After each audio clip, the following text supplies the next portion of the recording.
കഥ ആരംഭിക്കുന്നത് ലോങ്ഫെല്ലോ ഡീറ്റ്സ് എന്നു പേരുള്ള ഒരു യുവാവിനെ പരിചയപ്പെടുത്തിക്കൊണ്ടാണ്. ഡീറ്റ്സ് വളരെ സൗഹൃദപരമായി ഏവരോടും ഇടപഴകുന്ന നല്ലൊരു യുവാവായിരുന്നു. അമേരിക്കയിലെ ചെറിയൊരു നഗരത്തിൽ അയാൾ ഒരു പിസ്സ ഷോപ്പ് നടത്തുകയാണ്. കൂട്ടുകാരിക്കൊപ്പമാണ് പിസ്സ ഷോപ്പ് നടത്തി വരുന്നത്. വളരെ നല്ല രീതിയിൽ അയാൾ ഇടപഴകുന്നത് കൊണ്ട് തന്നെ ഡീറ്റ്സിന്റെ കസ്റ്റമേഴ്സിനൊക്കെ അയാളെ വലിയ കാര്യമായിരുന്നു. ഒപ്പം നാട്ടുകാർക്കും അവർക്കൊക്കെ വേണ്ടി അദ്ദേഹം കവിത എഴുതും, കവിത വായിച്ചു കൊടുക്കുകയും ചെയ്യും. അദ്ദേഹത്തിന്റെ മികച്ച വരികൾ അമേരിക്കയിലെ വലിയ കാർഡ് കമ്പനിയായ ഹാൾമാർക്ക് അക്സെപ്റ്റ് ചെയ്ത് അവരുടെ കാർഡുകളിൽ പ്രിന്റ് ചെയ്യണം എന്നതാണ് ഡീറ്റ്സിന്റെ വലിയ ആഗ്രഹം. നിരവധി തവണ തന്റെ കവിതകളും വാചകങ്ങളുമൊക്കെ ഡീറ്റ്സ് എഴുതി അയച്ചെങ്കിലും എവിടെയും അക്സെപ്റ്റ് ചെയ്യപ്പെട്ടിരുന്നില്ല. ഇങ്ങനെയൊക്കെയാണെങ്കിലും തന്റെ ദയ കൊണ്ടും മറ്റുള്ളവരുടെ ശ്രദ്ധയിൽ ഡീറ്റ്സ് പെട്ടിരുന്നു. പിസയൊക്കെ നഗരത്തിലെ വീടില്ലാത്തവർക്കും പാവപ്പെട്ടവർക്കുമൊക്കെ ഡീറ്റ്സ് വിതരണം ചെയ്യുമായിരുന്നു. ഒരു ദിവസം ഡീറ്റ്സിനെ തിരക്കി രണ്ടുപേർ വന്നു. സിസൽ ആൻഡേഴ്സൺ എന്നും ചക്ക് സീഡർ എന്നും പേരുള്ള രണ്ടുപേരായിരുന്നു അത്. തങ്ങൾ അവന്റെ അങ്കിളിന്റെ കമ്പനിയിലെ എംപ്ലോയീസ് ആണ് എന്ന് പറഞ്ഞായിരുന്നു അവർ ഇൻട്രൊഡ്യൂസ് ചെയ്തത്. തനിക്കൊരു അങ്കിളോ അതിനെപ്പറ്റി പോലും ഡീറ്റ്സിന് അറിവുണ്ടായിരുന്നില്ല. അവർ പിന്നാലെ കാര്യങ്ങൾ വിശദീകരിച്ചു. അവന്റെ അങ്കിൾ, അതായത് ബില്യനറായ പ്രസ്റ്റൻ ബ്ലേക്ക് മീഡിയയുടെ അധിപനാണ്. മൗണ്ട് എവറസ്റ്റ് കയറുമ്പോൾ തണുത്ത് വിറച്ച് അദ്ദേഹം 82-ാം വയസ്സിൽ മരണപ്പെട്ടു. നിലവിൽ അങ്കിളിന്റെ സ്വത്തുക്കൾക്ക് ഒരേ ഒരു അവകാശിയായിട്ടുള്ളത് ഡീറ്റ്സ് മാത്രമാണ്. ഡീറ്റ്സിന് അക്ഷരാർത്ഥത്തിൽ അതിശയം തോന്നുകയായിരുന്നു ചെയ്തത്. അങ്ങനൊരു അങ്കിളുള്ള കാര്യം വരെ ഡീറ്റ്സിന് അറിവുണ്ടായിരുന്നില്ല. ബ്ലേക്ക് മരണപ്പെട്ട വിവരം വാർത്തയിൽ മുഴുവൻ പടർന്നു പിടിച്ചിരുന്നു. ബ്ലേക്കിന്റെ മരണത്തോടെ മീഡിയ ഷെയറുകൾ കൂപ്പുകുത്താൻ തുടങ്ങി. അത് പിടിച്ചു നിർത്താൻ വേണ്ടി ചക്സുടൻ ഒരു വാർത്ത പുറത്തുവിട്ടിരുന്നു. ബ്ലേക്കിന് ഒരു അനന്തരാവകാശി ഉണ്ടെന്നും അയാൾ ഉടനടി മീഡിയ ഏറ്റെടുക്കും എന്നുമായിരുന്നു അത്. ബ്ലേക്കിന്റെ അനന്തരാവകാശിയെ കണ്ടെത്താൻ വേണ്ടി ചക്സിഡാർ പിന്നാലെ ഒരു ടീമിനെ തന്നെ നിയോഗിച്ചു. അങ്ങനാണ് അവർ ഡീറ്റ്സിലേക്ക് എത്തിച്ചേർന്നിരിക്കുന്നത്. ചക്സിഡാറാണ് നിലവിൽ ബ്ലേക്ക് മീഡിയയുടെ സിഇഒ ആയി ജോലി നോക്കുന്നത്. വിവരങ്ങളൊക്കെയും ചക്സ് ഡീറ്റ്സിനോട് വിശദീകരിച്ചു. പക്ഷേ ഇത്രയും സമ്പന്നനായ ഒരു അങ്കിൾ തനിക്കുണ്ട് എന്ന കാര്യമൊക്കെ വിശ്വസിക്കാൻ ഡീറ്റ്സ് അല്പം മടിക്കുന്നുണ്ടായിരുന്നു. ഒടുവിൽ കാര്യകാരണത്തോടെ അവർ ഒക്കെ പറഞ്ഞതും അവരിൽ ഡീറ്റ്സിന് വിശ്വാസം തോന്നി. ന്യൂയോർക്കിലേക്ക് അവർക്കൊപ്പം സഞ്ചരിക്കാനും ഡീറ്റ്സ് തയ്യാറായി. അങ്ങനെ ഡീറ്റ്സ് പുറപ്പെടുന്ന സമയം ആ ചെറിയ നഗരത്തിലെ എല്ലാവരും തന്നെ ഡീറ്റ്സിനെ യാത്രയയക്കാൻ എത്തിയിരുന്നു. കാരണം അവർക്കൊക്കെയും ഡീറ്റ്സ് അത്രമേൽ പ്രിയപ്പെട്ടവനായിരുന്നു. ചക്കും സിസിലും ഏൽപ്പിച്ച ഹെലികോപ്റ്ററിൽ കയറി ന്യൂയോർക്കിലേക്ക് ഡീറ്റ്സ് പറക്കുകയാണ്. പോകുന്ന വഴിക്ക് തന്നെ ഹെലികോപ്റ്ററിൽ വെച്ച് പൈലറ്റുമാരായി പോലും വളരെ പെട്ടെന്ന് ഡീറ്റ്സ് കമ്പനിയായി. എല്ലാവരോടും ഒരുപോലെ സ്നേഹത്തോടെയായിരുന്നു ഡീറ്റ്സ് പെരുമാറിയിരുന്നത്. ഇതൊന്നും ചക്സിന് അത്രയ്ക്കങ്ങോട്ടേക്ക് ഇഷ്ടപ്പെടുന്നുണ്ടായിരുന്നില്ല. എന്തൊക്കെയാണെങ്കിലും ചക്സിന് ഡീറ്റ്സിനെ ന്യൂയോർക്കിലേക്ക് കൊണ്ടുവരുന്നതിന്റെ പിന്നിൽ ചില ലക്ഷ്യങ്ങളുണ്ടായിരുന്നു. ഡീറ്റ്സിന്റെ നിഷ്കളങ്കതയൊക്കെ മുതലെടുത്ത് അവന്റെ അങ്കിളിന്റെ സമ്പത്ത് മുഴുവൻ തന്റെ കൺട്രോളിൽ കൊണ്ടുവരാനായിരുന്നു ചക്ക് പദ്ധതിയിട്ടിരുന്നത്.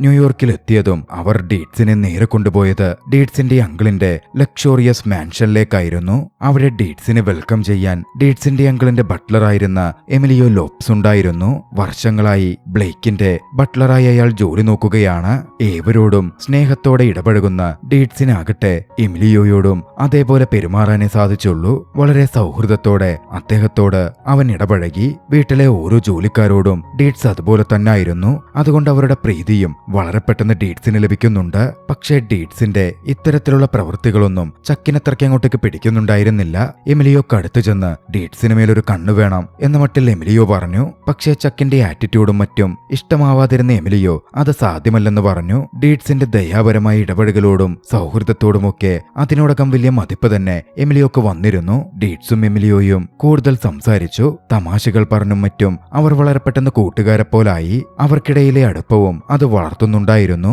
അങ്ങനെ ഒരു ദിവസം ചക്ക് ബ്ലേക്ക് മീഡിയയിലെ ഷെയർ ഹോൾഡേഴ്സിന്റെ ഒരു മീറ്റിംഗ് വിളിച്ചുകൂട്ടി. പ്രധാനമായും ബോർഡ് മെമ്പേഴ്സിന്റെ. അങ്ങോട്ടേക്ക് തന്റെ അങ്കിളിന്റെ കമ്പനിയെ എങ്ങനെയെങ്കിലും സഹായിക്കണം എന്ന് കരുതി ഡീറ്റ്സ് കടന്നു ചെന്നു. തനിക്കും മീറ്റിംഗ് അറ്റൻഡ് ചെയ്യാമോ എന്ന് ചോദിച്ചു. പക്ഷേ ചക്ക് അതിന്റെ ഒന്നും ആവശ്യമില്ലെന്നും ഞാൻ പ്രിപ്പയർ ചെയ്തു തരുന്ന നോട്ടുകളിലും ചെക്കുകളിലും ഡീറ്റ്സ് ഒപ്പുവെച്ചാൽ മാത്രം മതി എന്ന തരത്തിലായിരുന്നു മറുപടി പറഞ്ഞത്. ഈ സമയം കെവിൻ എന്ന പേരുള്ള ഒരു ഫുട്ബോൾ പ്ലെയർ അങ്ങോട്ടേക്ക് കടന്നു വന്നു. തനിക്ക് കമ്പനി വളരെ വലിയ ഫീസ് തരണമെന്നും ഇല്ലെങ്കിൽ തുടർന്ന് താൻ പ്രോഗ്രാം ചെയ്യില്ല എന്നും പറഞ്ഞായിരുന്നു അയാളുടെ വരവ്. വരവ് അയാൾ ക്ഷുഭിതനുമായിരുന്നു. കെവിനാണെങ്കിൽ വല്ലാതെ മോശം രീതിയിലാണ് ഇടപഴകുന്നത്. ഡീറ്റ്സിന് അതൊന്നും അത്ര രസിച്ചില്ല. ഡീറ്റ്സ് കെവിന് നല്ലൊരു പഞ്ചങ്ങ് വെച്ചു കൊടുത്തു. അത് കണ്ട് ഷെയർ ഹോൾഡേഴ്സ് ഒക്കെ ഞെട്ടിയെഴുന്നേറ്റിരുന്നു. അതോടെ ഡീറ്റ്സിനോടുള്ള ചക്കിന്റെ അതൃപ്തി കൂടുതൽ കണിശമായി വർദ്ധിച്ചു. ഈ സമയം ബേബ് ബെന്നറ്റ് എന്നുപേരുള്ള ഒരു ജേർണലിസ്റ്റിനെ നമ്മൾ പരിചയപ്പെടുന്നു. ഡീറ്റ്സുമായി ഒരു എക്സ്ക്ലൂസീവ് ഇന്റർവ്യൂ കിട്ടാൻ അവൾ കുറച്ച് പണിപ്പെടുന്നുണ്ടായിരുന്നു. അതിനുവേണ്ടി ഒടുവിൽ അവൾ ഒരു പദ്ധതി ഉണ്ടാക്കി. ഡീറ്റ്സ് തെരുവിലൂടെ വരുമ്പോൾ തന്നെ ഒരാൾ ഉപദ്രവിക്കുന്ന പോലെ നാടകമുണ്ടാക്കണം. ഡീറ്റ്സ് സഹായിക്കാൻ വരുമ്പോൾ അതുവഴി രക്ഷപ്പെട്ട് ഡീറ്റ്സിനോട് അടുപ്പം സ്ഥാപിക്കണം. അതിനുവേണ്ടി അവളെ സഹായിക്കാൻ അവളുടെ കോവർക്കറും കൂടി. പക്ഷെ അവർ പ്രതീക്ഷിക്കാത്തൊന്ന് സംഭവിച്ചു. ഡീറ്റ്സ് കോവർക്കറെ കണക്കിന് പെരുമാറി. അങ്ങനെ ബേബിനെ സഹായിച്ചു. ബേബിന്റെ പ്ലാൻ ഭംഗിയായി നടന്നു. ഡീറ്റ്സിനോട് നന്ദി പറഞ്ഞ് ബേബ് ഡീറ്റ്സുമായി പരിചയത്തിലായി. വീട് വരെ പ്രശ്നമൊന്നുമില്ലാതെ ബേബിനെ കൊണ്ടുവന്നാക്കാൻ അന്ന് ഡീറ്റ്സ് കൂടെ പോയി. പോകുന്ന വഴിക്ക് തന്നെ പോൾ ഡോൾസൺ എന്ന പേരിലായിരുന്നു ബേബ് പരിചയപ്പെടുത്തിയത്. കൂട്ടത്തിൽ താനൊരു നഴ്സാണ് എന്നും അവൾ പറഞ്ഞു. അതിന് പിന്നാലെ ബേബിനെ ഡീറ്റ്സ് ഒരു ഫാൻസി റെസ്റ്റോറന്റിലേക്ക് ഡിന്നറിന് ക്ഷണിച്ചു. ബേബിന് കുറച്ച് അതിശയം തോന്നാതിരുന്നില്ല. എന്നാലും അവൾ ആ ഡിന്നറിന് പോയി. അവിടെ അവർ ഇരിക്കുമ്പോ അവിടെ ചുറ്റിലുമായി ഉണ്ടായിരുന്നത് നഗരത്തിലെ വലിയ ബിസിനസ്സുകാരും ഓണ്ടർപ്രണേഴ്സും ഒക്കെയായിരുന്നു. അവർ നഗരത്തിലേക്ക് പുതുതായി എത്തിയ ഡീറ്റ്സിനെ തിരിച്ചറിയുന്നുണ്ട്. അവരെല്ലാവരും ഡീറ്റ്സിനെ തങ്ങളുടെ കൂടെ കൂടാൻ ക്ഷണിച്ചു. എല്ലാവരും ഒന്നിച്ചിരുന്ന് സംസാരിക്കാനൊക്കെ തുടങ്ങി. ഡീറ്റ്സ് ആ സമയം താൻ എഴുതിയ ഒരു കവിത പറഞ്ഞു. അത് മനസ്സിലാവാതിരുന്ന അവരാകട്ടെ ആ ഓണ്ടർപ്രണേഴ്സ് ആകട്ടെ വലിയ തോതിൽ ചിരിക്കുകയായിരുന്നു ചെയ്തത്. ഡീറ്റ്സിന് അത് വലിയ ഇൻസൾട്ടായി തോന്നി. ബേബിനെയും കൂട്ടി ഡീറ്റ്സ് എഴുന്നേറ്റ് പോവാൻ തുടങ്ങി. വീണ്ടും ഓണ്ടർപ്രണേഴ്സ് ഡീറ്റ്സിനെ ചൊറിയാൻ ചെന്നതോടെ നിയന്ത്രണം വിട്ട ഡീറ്റ്സ് അവരുമായി അവിടെ വെച്ചൊരു ഫൈറ്റ് ഉണ്ടാക്കുകയാണ്. ഡീറ്റ്സിന് വലിയ നാണക്കേടും നിരാശയും ഒക്കെ തോന്നിയിരുന്നു. ഒടുവിൽ ബേബിനെയും കൂട്ടി ഡീറ്റ്സ് അവിടെ നിന്ന് പോവാനായി ഇറങ്ങി. അപ്പോഴാണ് ഫേമസ് ടെന്നീസ് അത്ലറ്റ് ജോൺ ഡീറ്റ്സിന്റെ അടുത്തേക്ക് എത്തുന്നത്. ഡീറ്റ്സിനെ അയാൾ ഒരു ഡ്രിങ്കിന് ക്ഷണിച്ചു. ബേബും കൂടെയുണ്ടല്ലോ. ബേബിനും ക്ഷണം കിട്ടിയിരുന്നു. ബേബിനും അങ്ങ് സന്തോഷമായി. ഡീറ്റ്സിന്റെയും ജോണിന്റെയും ഇന്റർവ്യൂ തനിക്ക് കിട്ടുമല്ലോ. അതും ഒളി ക്യാമറ വെച്ചിട്ടാണെങ്കിലും ബേബ് വല്ലാതെ ത്രിൽഡ് ആയിരുന്നു. അതിനുവേണ്ട ക്യാമറയും മറ്റും അവൾ റെഡിയാക്കുകയും ചെയ്തു. അടുത്ത ദിവസം ഡീറ്റ്സ് ഉറക്കമുണരുകയാണ്. തലേന്ന് ജോണിനൊപ്പം ഒരുപാട് മദ്യപിച്ചതിന്റെ ഹാങ് ഓവർ ഡീറ്റ്സിനുണ്ടായിരുന്നു. പുലർച്ചെ ദേഷ്യപ്പെട്ട് ചക്ക ഡീറ്റ്സിന്റെ മുമ്പിലേക്ക് എത്തുകയാണ്. ഡീറ്റ്സിന് കാര്യം മനസ്സിലായില്ല. തലേന്ന് ഡീറ്റ്സിന്റെ പ്രവൃത്തികളും കള്ളുകുടിച്ചുള്ള പാട്ടും ഡാൻസും ഒക്കെയും ബേബ് ഒളി ക്യാമറയിലൂടെ പകർത്തിയിരുന്നല്ലോ. അത് ടിവിയിലൂടെ ഓടിക്കൊണ്ടിരിക്കുകയാണ്. ആ സംഭവങ്ങൾ കാരണം ബ്ലേക്ക് മീഡിയയുടെ ഷെയർ വാല്യൂ കുത്തനെ ഇടിഞ്ഞിരിക്കുന്നു. ഡീറ്റ്സ് എത്രയും വേഗം ഒരു പബ്ലിക് ക്ഷമാപണം നടത്തണം. ഇത് ആവർത്തിക്കില്ലെന്ന് ജനങ്ങൾക്ക് ഉറപ്പു കൊടുക്കണം എന്ന് ചക്സ് ആവശ്യപ്പെട്ടു. ചക്സിന് വല്ലാത്ത ദേഷ്യമുണ്ടായിരുന്നു. ചക്സ് പറഞ്ഞ പോലെ ഡീറ്റ്സ് പ്രവർത്തിച്ചു. മറുവശത്ത് ബേബാകട്ടെ ന്യൂസ് ഏജൻസിയിൽ തങ്ങളുടെ വാർത്ത ഹിറ്റായതിന്റെ ആഘോഷത്തിലായിരുന്നു. ഡീറ്റ്സിൽ നിന്ന് കൂടുതൽ ഇൻഫർമേഷൻ നേടാനും ഡീറ്റ്സിനെ വെച്ച് വാർത്തയുണ്ടാക്കാനും അവർ പിന്നീടും ആലോചിച്ചു. പാർക്കിലേക്ക് കുറച്ച് കഴിഞ്ഞതും ബേബിനെ ഡീറ്റ്സ് ക്ഷണിച്ചു. ബേബാണ് വാർത്ത കൊടുത്തത് എന്നൊന്നും പാവം ഡീറ്റ്സിന് അറിയില്ലല്ലോ. ബേബിനെ ഡീറ്റ്സിന് ഇഷ്ടപ്പെട്ടിരുന്നു. അതുകൊണ്ടായിരുന്നു നേരിട്ട് കാണാനായി ഡീറ്റ്സ് ക്ഷണിച്ചതും. അവിടെ നിന്ന് പോകുന്ന വഴിക്ക് ഡീറ്റ്സ് ഒരു ടേബിളിൽ ഇടിച്ചു. അവിടെ നിന്നും താഴെ വീണ അവന്റെ അങ്കിളിന്റെ ഡയറി അവന് കിട്ടുകയാണ്. ഡീറ്റ്സ് പിന്നാലെ പാർക്കിൽ വെച്ച് ബേബിനെ കണ്ടു. അവരിരുന്ന് സംസാരിച്ചു. സംസാരിക്കുന്ന സമയത്ത്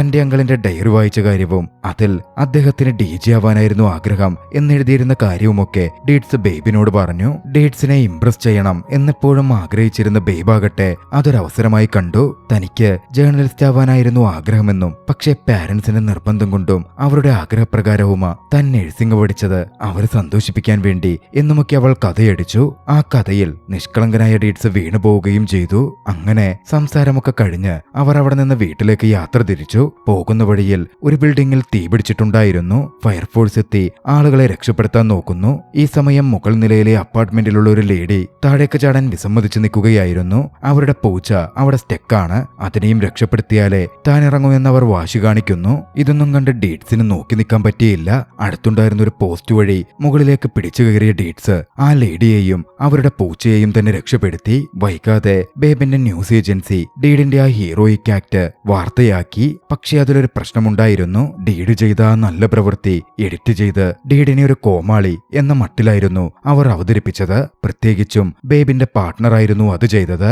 അങ്ങനെ ചെയ്താലാണല്ലോ ന്യൂസ് വാല്യൂ കൂടുതൽ കിട്ടുക. ഡീഡ് ചെയ്ത മണ്ടത്തരമായ പ്രവൃത്തി എന്ന മട്ടിലായിരുന്നു അത് മാർക്കറ്റ് ചെയ്യപ്പെട്ടത്. തന്റെ പാർട്ട്ണറുടെ ആ പ്രവൃത്തിയിൽ ബേബിനും ദേഷ്യം വന്നു. ബേബ് അതിനെതിരെ പ്രതികരിച്ചാണ് അന്ന് ന്യൂസ് ഏജൻസിയിൽ നിന്ന് പോന്നത്. ആ ന്യൂസ് കണ്ട് ഡീഡിനും വല്ലാതെ ദുഃഖം തോന്നിയിരുന്നു. തന്റെ പിസ്സ ഷോപ്പ് നടത്തുന്ന കൂട്ടുകാരിയായ ബെസ്റ്റ് ഫ്രണ്ട് ജാനിനടുക്കൽ ഡീഡ് അക്കാര്യം സംസാരിച്ചു. അവർ അവർ ഡീഡ്സിനെ സമാധാനിപ്പിച്ചു. ഡീഡ്സിന്റെ അങ്കിളിന്റെ കമ്പനിയിൽ 5000-ഓളം ആളുകൾ ജോലി ചെയ്യുന്നുണ്ടെന്നും ഡീഡ്സ് ഒക്കെ ഇട്ട് തിരികെ പോന്നാൽ അത് ശരിയാവില്ല, അവരുടെയൊക്കെ ഫ്യൂച്ചറിനെ ബാധിക്കും എന്നും അവർ ഡീഡ്സിനെ ഓർമ്മപ്പെടുത്തി. അടുത്ത ദിവസം ഡീഡ്സും ചക്കും ടെന്നീസ് കളിക്കുകയാണ്. ആ സമയം ഡീഡ്സ് പറഞ്ഞു, ചക്ക് ആവശ്യപ്പെട്ടിരുന്ന പോലെ ബ്ലേക്ക് മീഡിയയിലെ എന്റെ ഷെയറുകൾ ഞാൻ ആർക്കും വിൽക്കുന്നില്ല. ഞാൻ ന്യൂയോർക്കിൽ തന്നെ തുടർന്ന് അങ്കിളിന്റെ ബിസിനസ് നോക്കി നടത്താൻ പോവുകയാണ്. ചക്കിനെ അക്ഷരാർത്ഥത്തിൽ അത് ഞെട്ടിച്ചിരുന്നു. ഡീഡ്സിനെ കൺവിൻസ് ചെയ്ത് കുറഞ്ഞ തുകയ്ക്ക് ഷെയർ മുഴുവൻ കരസ്ഥമാക്കാനായിരുന്നു ചക്ക് പദ്ധതിയിട്ടിരുന്നത്. അതാണ് ഇല്ലാതായിക്കൊണ്ടിരിക്കുന്നത്.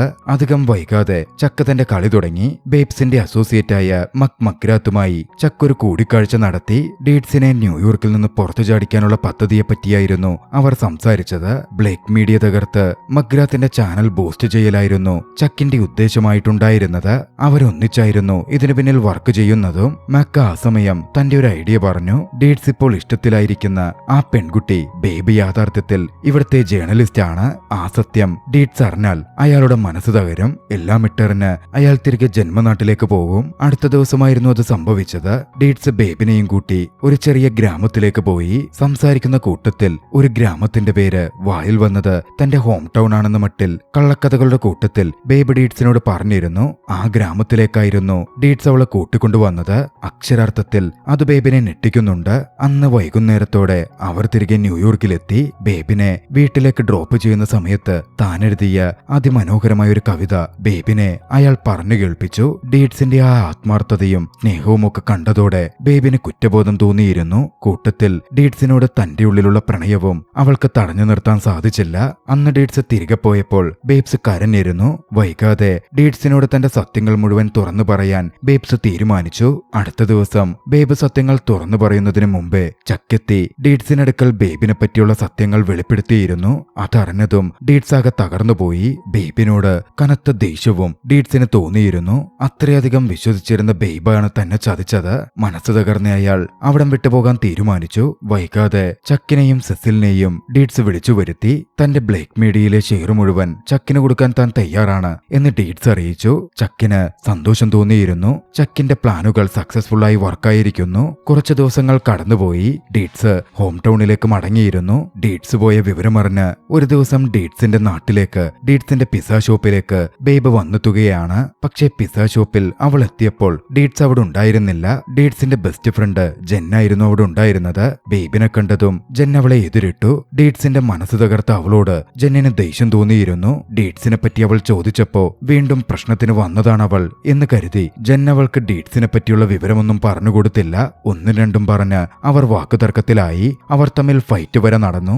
ഏറ്റവും ഒടുവിൽ ആത്മാർത്ഥമായി ക്ഷമ ചോദിച്ചാണ് ബേബ്സ് എത്തിയിരിക്കുന്നത് എന്ന് ജെൻ തിരിച്ചറിഞ്ഞു. ഡീഡ്സ് എവിടാണുള്ളത് എന്ന് ജെൻ ബേബിന് പറഞ്ഞുകൊടുക്കുകയാണ്. അങ്ങോട്ടേക്ക് വൈകാതെ ബേബ് പുറപ്പെട്ടു.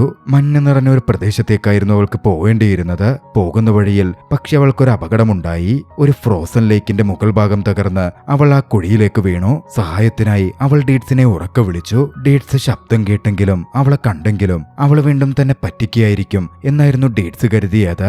അതുകൊണ്ട് ആദ്യം അങ്ങോട്ടേക്ക് പോകാൻ ഡീഡ്സ് മടിച്ചു നിന്നു. പക്ഷെ വീണ്ടും വിളി തുടർന്നപ്പോ ഡീഡ്സ് അങ്ങോട്ടേക്ക് ചെന്നു നോക്കി. അവൾ ശരിക്കും പെട്ടുകിടക്കുകയാണെന്ന് കണ്ടതും ഡീഡ്സ് അവളെ സഹായിച്ചു. ബേബ് ഡീഡ്സിനോട് ക്ഷമ ചോദിച്ചു.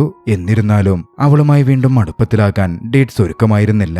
അവളോട് തിരികെ ന്യൂയോർക്കിലേക്ക് തന്നെ പൊക്കോളൂ എന്നായിരുന്നു അവൻ പറഞ്ഞത്. തന്റെ പ്രണയം അവൾ തുറന്നു പറഞ്ഞെങ്കിലും അതും ഡീഡ്സ് റിജക്ട് ചെയ്തു. ബേബിന്റെ ഹൃദയം തകർന്നിരുന്നു. രാത്രിയിൽ ഒരു ബാറിൽ പോയി കുടിച്ച് അവൾ അങ്ങനെയിരുന്നു.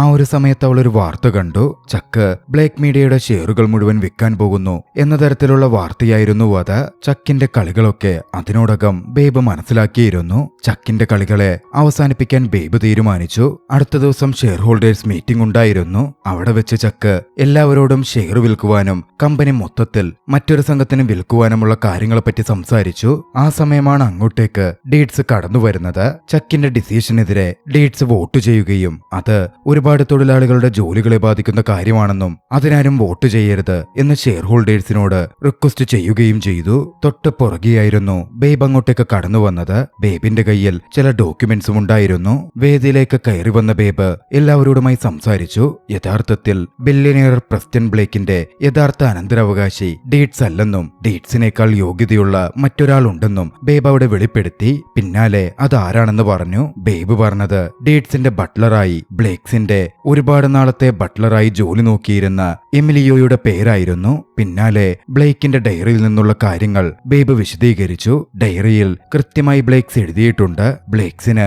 എമിലിയോയുടെ അമ്മ, അതായത് തന്റെ വീട്ടിലെ ജോലിക്കാരിയുമായി ഉണ്ടായിരുന്ന അടുത്ത ബന്ധം. ആ ബന്ധത്തിൽ അദ്ദേഹത്തിനുണ്ടായ കുട്ടിയാണ് എമിലിയോ. നിയമപ്രകാരം ബ്ലേക്സിന്റെ അനന്തരാവകാശിയായി മാറുന്നത് എമിലിയോ ആണ്. ഏവരെയും ഞെട്ടിക്കുന്ന ഒരു വെളിപ്പെടുത്തലായിരുന്നു അത്.